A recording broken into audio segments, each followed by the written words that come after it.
whatever that we learn, we want to put into practice. And when do we put it into practice? Now. When do we put what we learn into practice? Now. Amen. Amen. Just as I said from yesterday, by the grace of God, we know how Church of Pentecost work.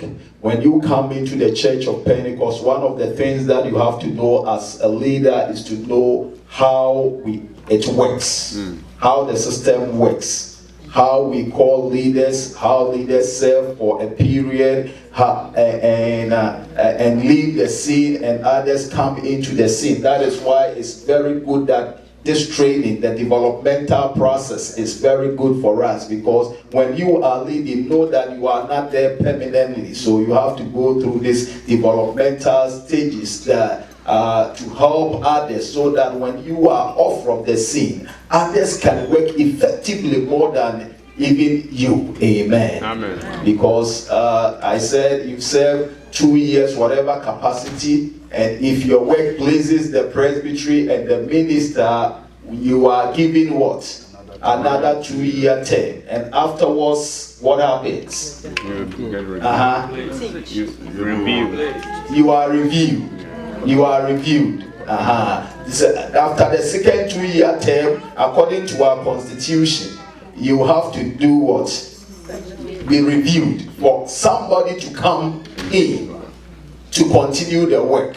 You can only come in after somebody have also come in for at least 1 term, and you can come back again. But after the 2 terms, no matter who you are, based on our constitution, you need to be reviewed. Amen. Amen. And this year happened to be a year that there will be many reviews in the district.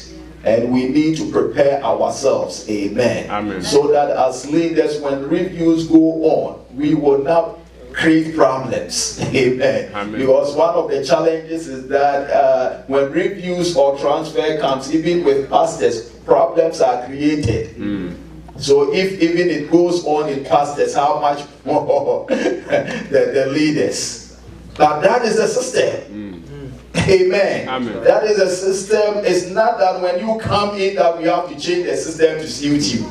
Like Obama was saying that he could have, if he should stand for a 3rd term, he can still win the 3rd term, right? But yet the constitution of the US says that how many terms? 2 terms.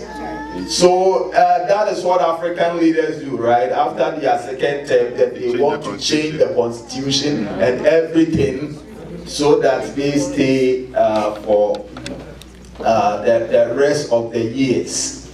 But not that with the church. Amen. Amen. So we want to understand our constitution, what it says, and apply it, and it will help the church to grow.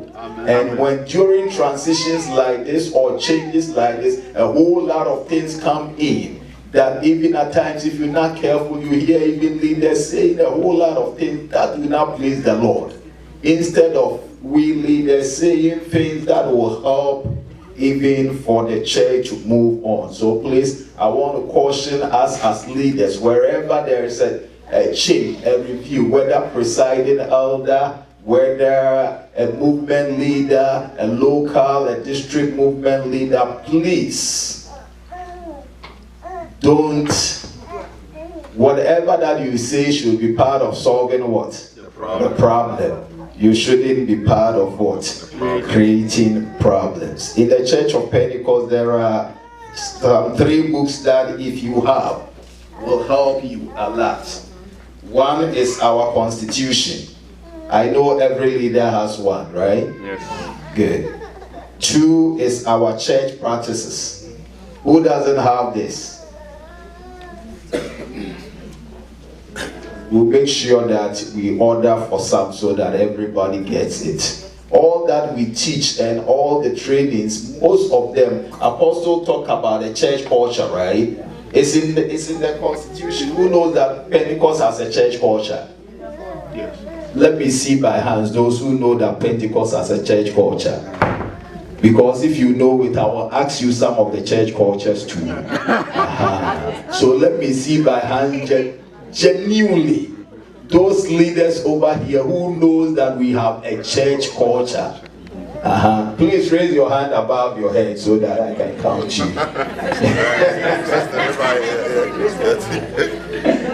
Some people are not sure about themselves. Only 2 people boldly raise their hand. And did I say 3 people? Good. Bible says lack of knowledge, my people perish. But we don't want to perish as leaders, so we want to make sure we are educating ourselves. When you get the church practices, the church culture starts from page 12. Page 12. We have our church culture over there. Amen. That the church follows. It says the following distinctive characteristics help identify the Church of Pentecost. 1, we are a self-supporting attitude. That when we are at a local, we don't seek that people will come and help us and support us whilst we are not doing anything. So PIWC, we need to help ourselves. Amen. As a district, they are part of the district, so we don't have to go outside the district to seek help. It should come from the district, helping them for them to stand on their grounds. Amen. Amen. Faithfulness and integrity, qualities of all officers and ministers. Faithfulness and what? Integrity. That is our church culture. Distinctively a praying church. What? Distinctively what? A praying church. So wherever that you are, that is why fasting and prayer, we declare fasting and prayer, and you are the local. It's not every time that it should come from the district or the nation. Amen. Amen. We should, it is part of our culture. So when we take that out of it, then it means that we don't know the church culture. Because most of us will be called into leadership, we may be called into presiding eldership or into a ministry leader. Things are not going on. What you have to do, we have to pray, amen, and ask God for solutions. And God, when He grants us the solution, we have to write it down and implement it. So we are distinctively what? A praying church.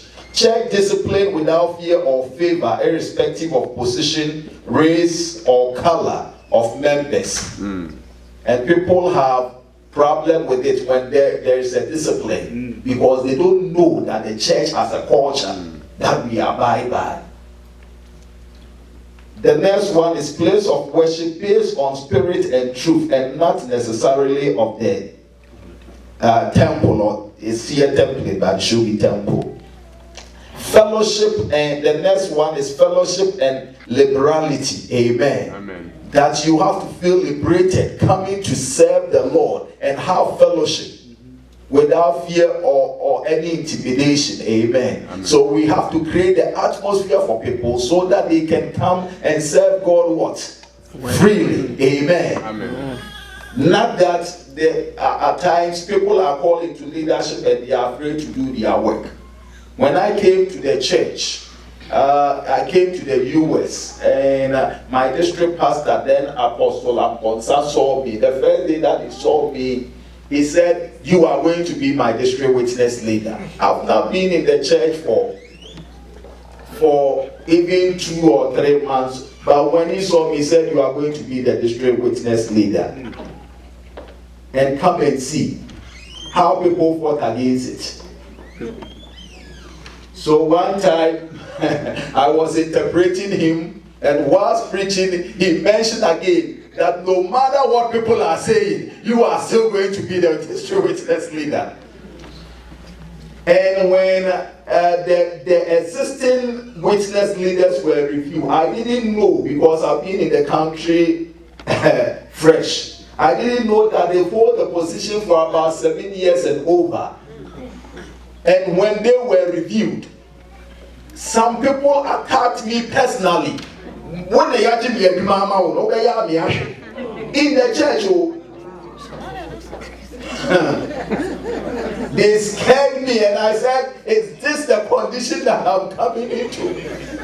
Thank God for one deaconess that came to me and said that,